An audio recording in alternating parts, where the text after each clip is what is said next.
Ahora sí, si bien es cierto el bloque de Pedro Grados es siempre animado con esta cancioncita, mucha atención a la reforma tributaria que están planeando Fuerza Popular y Perú Libre. Digo mucho cuidado por lo que está pasando en Colombia, donde se ha aplicado una reforma tributaria que está costando 19 muertos y 800 heridos, 5 días de represión. Así que mejor curarnos en salud, Pedro, y tocar finamente estas reformas tributarias. ¿Cómo la ves tú? Buen día. Buen día, Buenos Pedro. días, ¿qué tal? Nuevamente. Buenos días, Patricia, buenos días, Jaime. Sí, efectivamente, ambos partidos hablan de reforma tributaria. De manera general en un caso y en el otro con algunas precisiones, yo diría más en función de un ideario que de política pública. En Fuerza Popular se habla de simplificación para ayudar a la formalización, sin ser específicos. Creo que todos vamos a estar de acuerdo en que hay que simplificar y formalizar, pero lo que se requiere es saber de qué forma se va a llevar adelante. Por el lado de Perú Libre, hay dos comentarios que preocupan. Uno habla de la descentralización fiscal y tributaria. No digo que no sea necesaria, es necesaria, pero si todavía los gobiernos regionales, muchos de ellos, no han podido administrar los fondos que han recibido y más aún no han podido utilizar adecuadamente el canon, pensar en mayor tributación puede ser complicado. Y el otro tema que preocupa en el caso de Perú Libre es este probable o posible incremento de 30 a 70 o 80% en el impuesto a la renta de las transnacionales. Revisando data del Banco Mundial, eso nos llevaría al grupo de países más caros en el mundo y por lo tanto no atraeríamos inversión extranjera.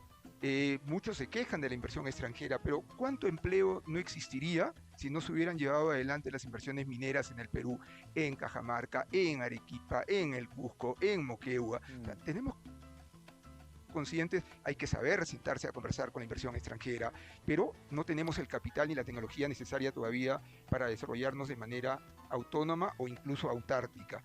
Pensemos cuáles son los países más caros o hasta las tasas máximas. Por ejemplo, Australia aplica tasas hasta 75.9%, Canadá 55.4%, Estados Unidos 52.3%. Hasta esos niveles llega, según un informe del Banco Mundial, que es data no tan nueva. El Perú está en 29.5, 30, la mayoría de mercados emergentes está entre 25 y 35. Entonces, si ponemos 70, entonces, desde mi punto de vista es como decir, no inviertan en el Perú. De acuerdo, pero sí podría decirse 40. Es decir, habría un rango, sí, claramente hay un rango para crecer en ese punto. En ese punto Castillo puede tener razón. Lo que pasa es que la cifra que plantea parece, como lo estás comentando, Pedro, inaplicable, ¿no? Sí, es efectivamente. A ver, hay algunos países como India, por ejemplo, que aplica 45 o México 37, ¿no?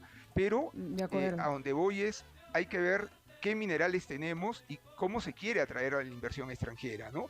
A veces más son deseos, ilusiones, buenos deseos, pero no necesariamente se adecúan a la realidad, ¿no? Muy bien, y la propuesta de Keiko de dejar el 40% del canon en el lugar donde se genera la riqueza, ¿es también viable? A ver, viable es absolutamente viable, pero voy a repetir quizás las palabras de Hernando de Soto en una conferencia en televisión, ¿no?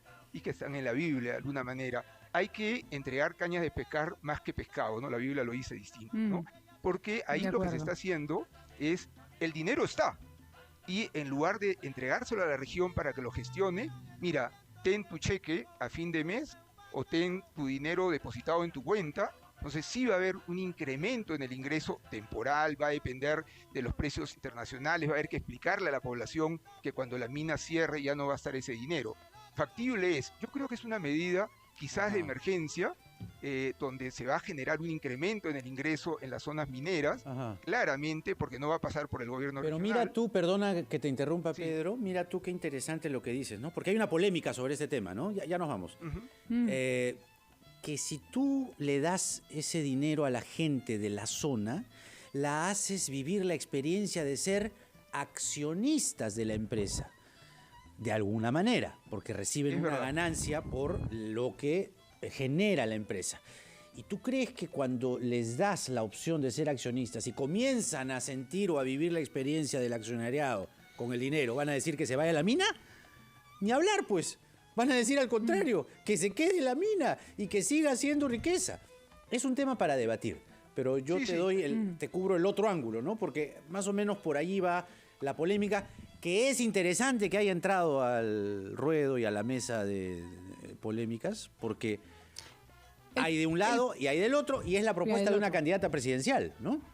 Pero el problema, factible, creo, con la ¿no? propuesta es factible, pero Keiko dice eso de la mano de que los gobiernos regionales son incapaces de gastar bien el dinero. Entonces, ¿para qué les das más plata, no es cierto? Si al final no la van a poder utilizar. Hay todo un rollo Nos ahí quedaríamos interesante darle vuelta, debatiendo largo, pero por lo menos están allí los principales Los propuestos, bullets, digamos, así es. o los principales inputs de este asunto. Gracias, Pedro. Gracias, Pedro. Con su comentario económico. Son las 7:32. Vamos a los titulares, ya venimos.